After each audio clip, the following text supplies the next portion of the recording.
She's the owner of Unleashed Heart LLC.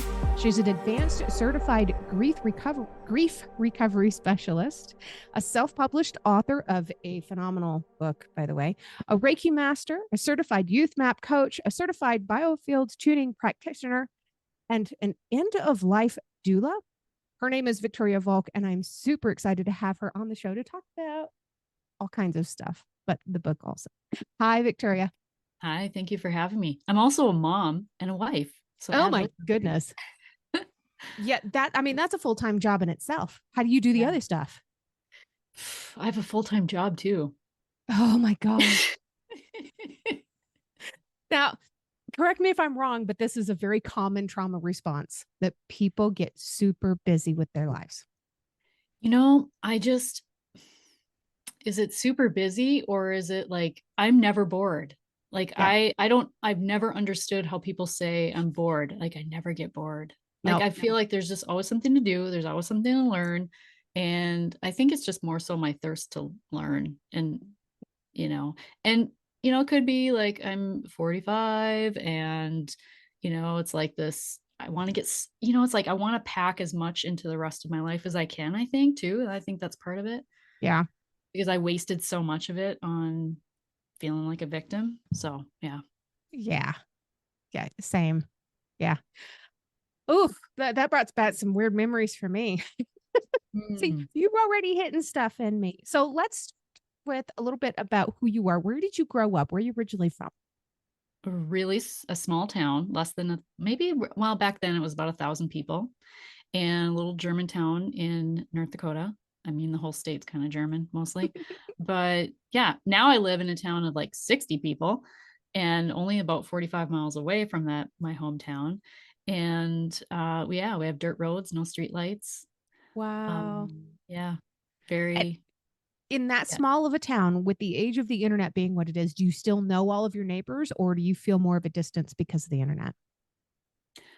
It's mostly an older population here.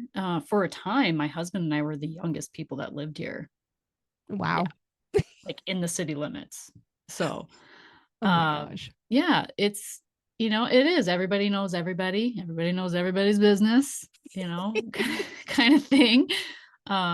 But it's a great place to raise kids. We moved here when our youngest was 6 months old from a much larger city in our state. But didn't move too far. But yeah, and there too, it was interesting. I just think about this now. It's like we lived in an older retirement community when we lived there. And so we just kind of moved different zip codes to the same kind of population. It's just kind of funny. You just like being around the elderly, I guess, but I've always been comfortable with the elderly too. I worked in a nursing home as a teenager, and I actually just this last weekend on CBS Sunday Morning, there was a story about the older population and how I forget the segment. They call them octogenarians. Yes. Yeah. Yes. And women, like this one woman, like she is 92 and is in movies, and like the guy from Kentucky, Colonel Sanders. Yeah. He didn't like develop Kentucky Fried Chicken until like he drove around and showed his recipe. He was 61 years old when he first started doing that. Like, and so it's just a bunch of stories about people in their lives that didn't chase their dreams until they were like in their 60s or much older. And so, yeah, it's cool. It's never too late. It isn't. Yeah. So, yeah. Yeah, I'm glad I got most of that stuff out of my system when I was younger, though I will be honest. I wouldn't have the energy to go be a flight attendant now. I wanted to be a flight attendant until someone told me that I was too short. Well, I'm only 5'6", and I was a flight attendant for a small regional airline because it was easy for me to reach everything. I think our height cutoff for the shortest was like 5'1". I would have made it. Yeah, that's what I was thinking. Dream, and I didn't even. Yeah, and I believed her. Yeah, yeah. Like, never believe when somebody else. That? How often do we believe the crap people tell us about? Oh yeah, absolutely. Yeah. I don't think they're doing it. Most of them aren't doing it out of spite or maliciousness, but they're doing it subconsciously because they haven't been able to chase their own dreams. Their dreams were crushed. Why should you have that opportunity if they didn't? Well, I would have been like probably 8 or 9. So it was probably to crush my dream. At that Maybe. age. Little girls are mean, man. Yes. Oh, Yeah. man. So let's talk a little bit about what was the major trauma that set you up in your life to end up on the path that you've had? Which one? Where do I Yeah, start? right. Oh, and I can laugh about it now. Well, so my mom was very, very close to her mother. And when I was 6 to 7, her mother was diagnosed with melanoma, and it was stage 4 at that point. And she ended up moving in with us for a short time, and she passed away. But also during that time, my father was diagnosed with colon cancer. So at the same time, she was experiencing, like, her mother was dying, and now her husband was, because it was stage 4 for him too when they found it. Oh, what a nightmare. So she passed away, and then about a year later, my dad passed away. And so I pretty much lost both parents essentially. And I was the youngest. My brother was 5 years older. So he was, 14, 15, kind of teen years. So he was kind of off doing his own thing. And so I was very much just a latchkey kid. And, it was the 80s. So Right. kind of just ran around town and rode bike until dark. And it was just a different time, but that's kind of how I grew up. And there was no talk about really grief. You just sucked it up. In my belief about it was, in what I learned, I guess, or what I made up in my own mind, being a 8-year-old, right, is you just die and you go on the ground, and that's it.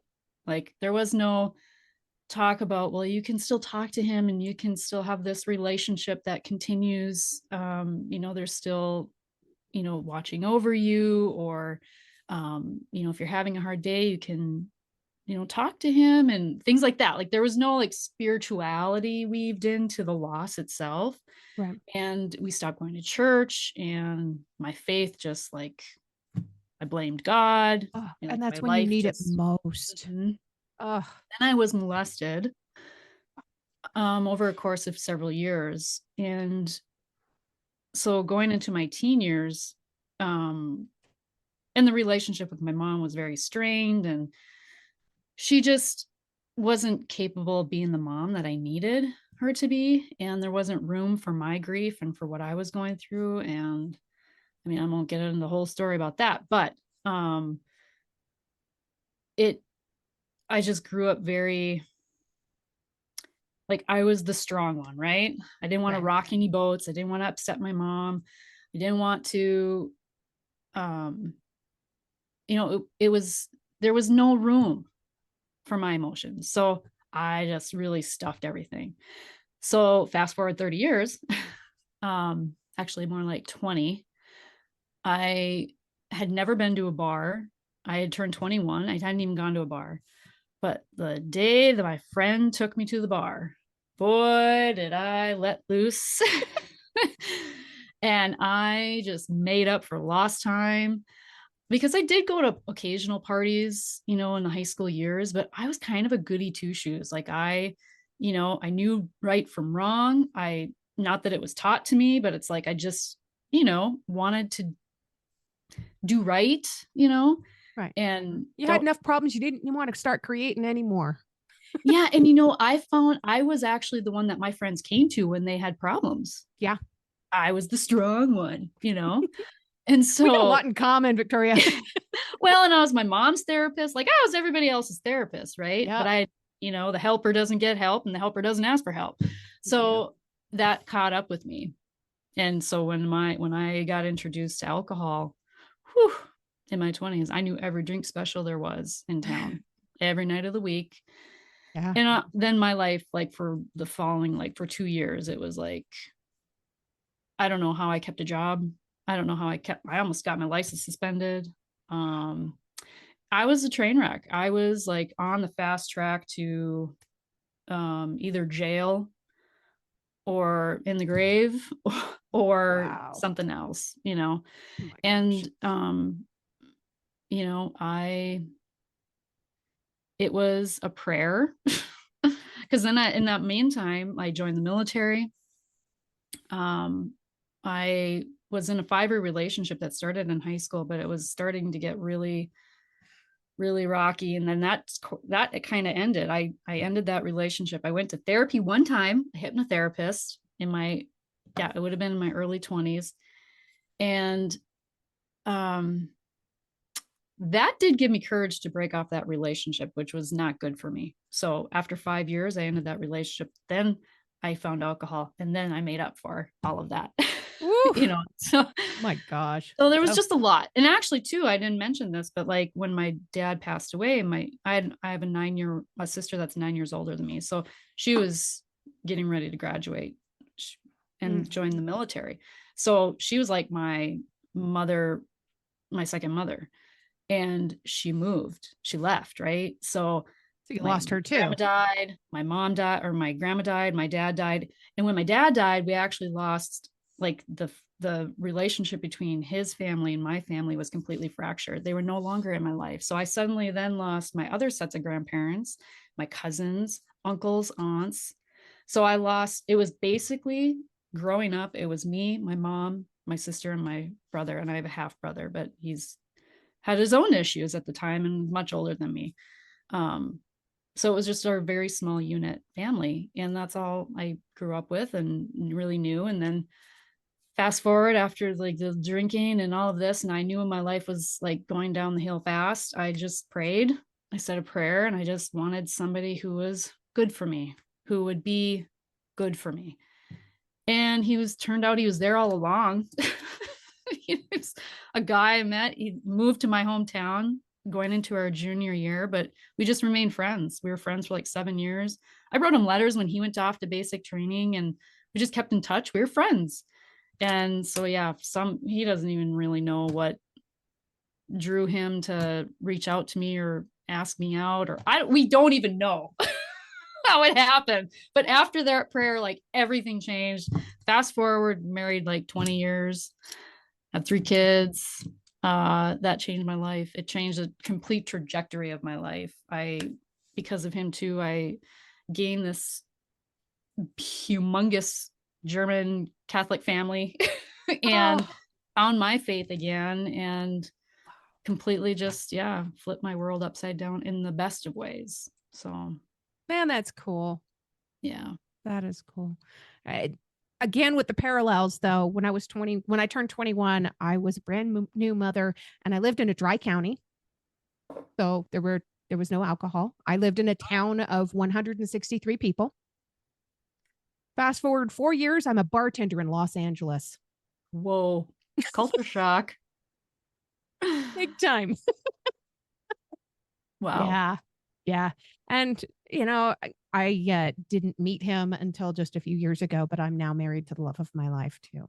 Mm. It's so nice Good when that things happens. happen. Yeah. Yeah. Yeah. And It he's a can sound be a engineer happy for our ever. church. What's that? He's a sound engineer for our church. So Oh, he also cool. helped me to find my church home again. Yeah. Very cool. It's so nice when this happens. Oh my gosh. So, how did all of this stuff kind of change who you were? One of my favorite questions is are you an introvert or an extrovert? Have you always been that way? And the reason I ask that question is because when I was a kid, I was very much an extrovert. I wanted to be friends with everybody. And now I am an extreme introvert, very quiet, very reserved. I don't really go out. I hate small talk. Don't ask me about the weather. And I wasn't always like that. My trauma changed that in me. Have you noticed things in yourself that have changed because of what you had to go through? You know, okay, I've always been an introvert and I've always been very choosy about who I let in. Trust, I mean, obviously, just what my personal experience my safety, trust, like I had a lot of trust issues. Yeah. And I had very strong beliefs of if people lied to me, like, you're done. Like, if I Yeah. caught you lying, like, you're done, you're Same. out. If there's not a reciprocity in the relationship, I'm done, you're out. I'm Yep. very choosy. My circle is very small, but it's very tight. And that's always been like that. And but one thing that has changed is that I am more objective of myself in taking ownership when I do screw up, and I Yeah. can recognize when what do I own in this relationship? What do I own in this experience? What responsibility do I need to take? That was not me before. Yeah. And what changed was my uncle came back into my life, my dad's brother. Oh, They were wow. very close, had come back in my life, but not in an unexpected way. Actually, I was in the editing phase of my book, and I found out he had brain cancer. And so I went to Oh. see him. It was like almost 30 years to the day. And I write about that. Do I write about that in the book? I think at the end, towards the end, maybe, or maybe not. I'm not even sure now anymore, because it was an editing phase, right? So, but that changed my life for 6 months. I reconnected with him, and I think we both needed that. He and I both needed that. But I felt this draw to go see him, and I truly believe it was my dad, like, pushing me, because that wasn't even a question for me. I needed to go see him. I didn't know if he'd remember me or want to see me or anything. I just knocked on his hospital door, and like 5 minutes later, my cousins walk in, one from Connecticut and one from, I don't know where, Minnesota. So, like, I hadn't seen them in 30 plus years. Wow. So it was like this little family reunion, like, just right off the bat, that was unplanned. And then I had another lot. So he did pass away, which that opened up a lot of wounds, right? And then I had a friendship that fell away. And then I was like, you know what? This is just it brought up everything from the past, and I thought I was doing okay. And that, like, when I wrote the book, like, I'm doing great. Like, this is, all these are the tools that have helped me. But I knew that there was something more that I needed to work through. And a lot of it was anger and resentment. And that would creep up in my relationships when I felt like I was wronged. I would slip back into that being a victim. I would, blame the other person. I wasn't able to take ownership or personal responsibility. And I didn't know boundaries. I did not understand or know boundaries, other people's boundaries or my own, because I didn't even have them, right? Because they were violated. I didn't know what boundaries Right. were. You weren't allowed to have them. No. And so I wouldn't know it if someone else was placing a boundary on me. But what it felt like was They don't love you. They want to keep you at arm's yes, distance. I understand this rejection. completely. Yes, I took it as rejection or Yeah. criticism. And so I'm just too sensitive. I've heard all the time, like, you're too sensitive, or yeah, like, and I am a sensitive person. I'm a Pisces. I'm a manifester, if you know human design. But there's You also a know, difference between being too sensitive and being too attached. hmm, When you find yourself overly attached to a person, you can't cope with not having them there. that That's was the not healthy. and that was the friendship that fell away. Like, I felt like this person was a kindred spirit, and then all of a sudden I was being rejected, and whew, did that. And so Yeah. I really learned a lot about myself through that. But then, so that's what made me, I went to Google, and that's how I found grief recovery. And I went through the program myself, and I certified in that. And that's what I work through with clients, is take them through the same process that I went through. But to work through 30 plus years of resentment and anger, I flew down to Austin, Texas, like emotionally, spiritually drained and tapped mother, wife, individual spirit. And I came home a completely different person, like, renewed, felt more whole than I ever have. It really transformed the relationship with my mother, Oh, where wow. I could actually let go of this fantasy of someday maybe she'll be the mom I needed her to be, which she's Yeah, still alive. that's a hard one to let go of, though. It is. And you It don't is. miss her, you miss what could have been. Mm-hmm. Yeah. But to recognize, and it's like I can die by 1,000 paper cuts when I think about the relationship that could have been, because that transforms and evolves over the years, right? I became a mother, she became a grandmother. I see her as a better grandmother than she ever was a mother, right? More engaged and more interactive with the kids than she ever was with me. And and so that brings up things. And just as I'm coming now to my midlife, and she's aging, there's always stuff that comes up. There's always going to be, because life is, sometimes, like I said before we started recording, like sometimes life just shits the bed, and you have years where life just feels like it's shitting the bed all the whole year, and I've had many years like that. But you just need to learn the tools that can help you cope and manage and evolve and grow with your grief, rather than stuff it down like I did and bury it and cover it up with alcohol or abusive relationships or narcissistic people, because you don't understand boundaries and you don't recognize unhealthy if it slapped you in the face, right? But now I recognize things that are unhealthy for me.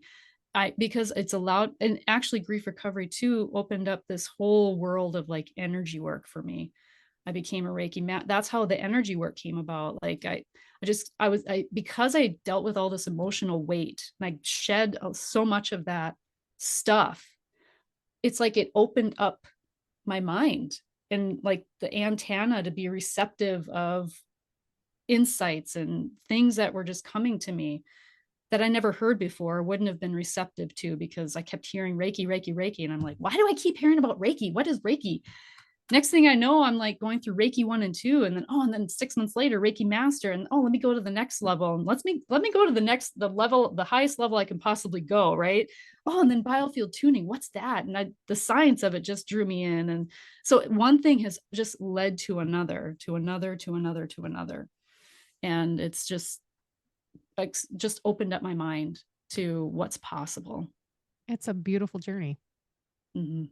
And there is no magic wand. There's nothing that's going to take all of the problems that you've ever faced and just make them go away. And you're right. We do have to find healthy ways to be able to adapt and cope with this. And if we're not finding healthy ways to do this, what are we doing? Mm-hmm. All the things that we shouldn't be.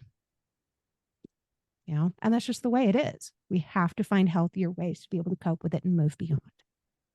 Now, I understand you have a part of your book that you would like to read for us. Yeah, if I could.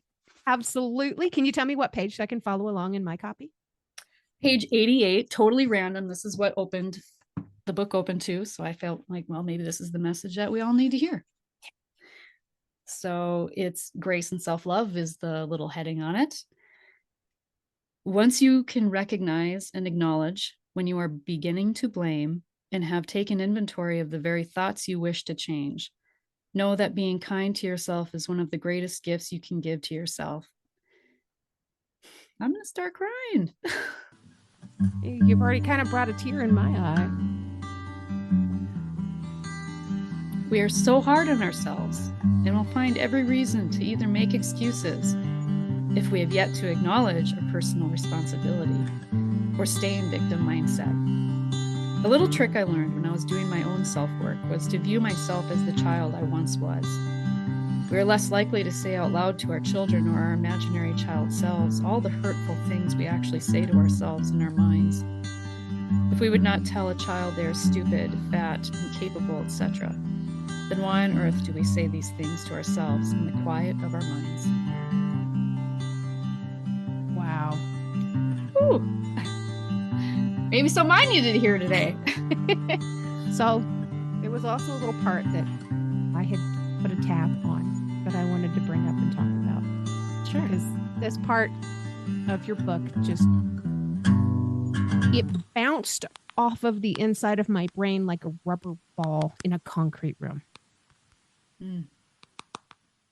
And it's on page 61, and it's about how to not be a victim of grief. fitting, huh? And if you don't mind, I would like to read just that first little paragraph, just those 4 lines there.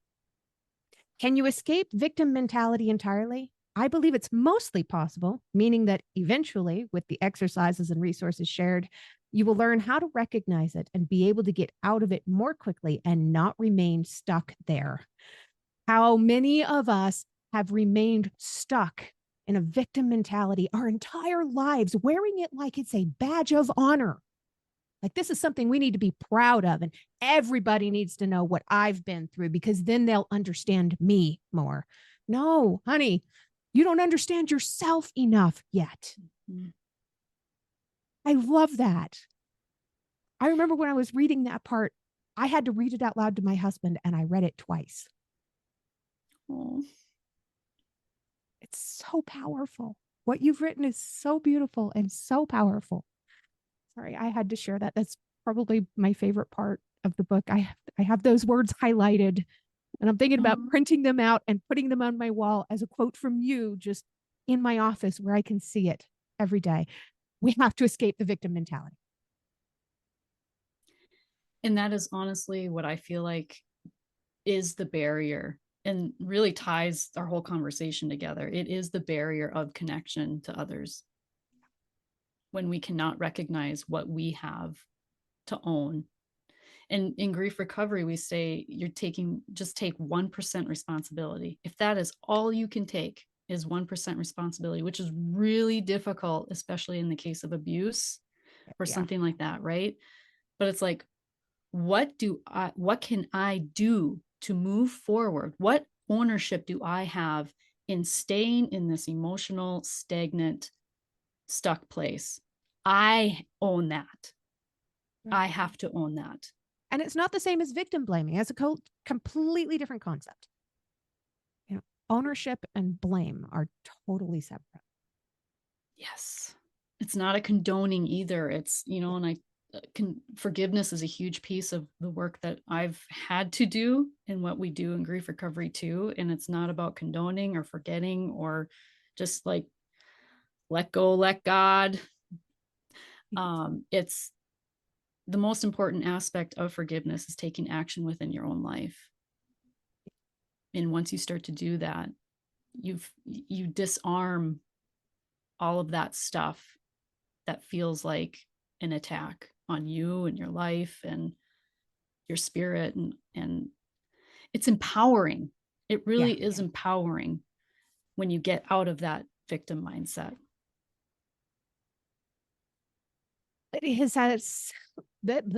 It has unfortunately come to that part where I have to ask my very last question. And it's always my favorite question, because your answer can change depending on what kind of a day you've had. What is one thing that you truly love about yourself that's not related to your physical appearance? It took me a long time to accept my number one strength, which is empathy. Because it felt like I was doomed for a life of suffering, because I feel so deeply. I felt grief so deeply, the trauma so deeply, right? And other people would tell me their stories, and it's like I would take it on as if it were mine, and I'd lose sleep over the people I loved and cared about. And I just, why do I care so much? I was so, I just hated that I cared so much. But now I recognize that it is a gift and not everybody has it. If you've enjoyed tonight's episode, please make sure you check out the episode description. You'll find links there on how you can learn more about this guest, links to connect with them on social media, and how to support the podcast. Remember, I don't get paid to do this. My boss is a bit tight-fisted, but I can say that. I work for myself.